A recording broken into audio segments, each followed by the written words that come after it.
Hi friends, today we'll discuss about fundamental analysis. In fundamental analysis, one of the parameters, how we can check that.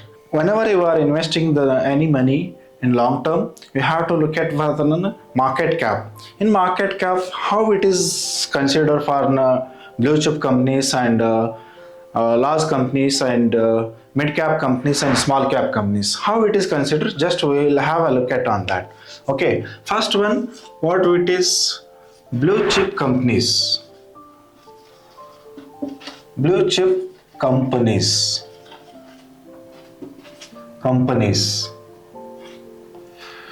So how it is considered in blue chip companies?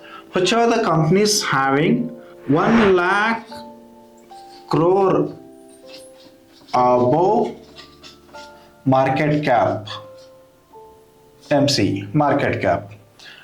And second one, and which of the companies are having more than 50,000 above crore market cap, that is considered as large cap companies. Which one that? Second one is large cap companies.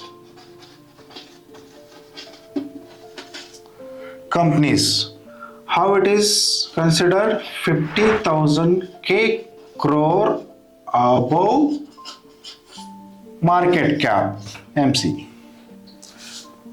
And third one is which of the companies are having 20,000 to 50,000 crore above market cap, that is called mid cap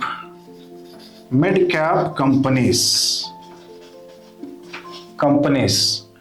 How much it is? 20k to 50k crore above market cap. And last one is small cap companies.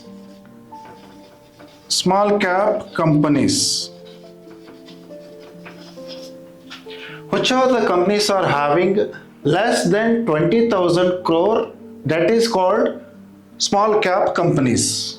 Less than 20,000 crore market cap, MC. MC means market cap. Which of the companies are having less than 20,000 crore market cap, that is called small cap companies. So friends, whenever you want to invest in any money in a long term growth, you have to go for blue chip companies and large cap companies. It is always safe to invest in blue chip companies, large cap companies. And mid cap and small cap, always in a risky. You can invest and take in a high returns, but it is always risky to invest in mid cap and small caps. Anyway friends, we will have a look at on that many of our strategies in upcoming videos. Thank you so much and have a great day.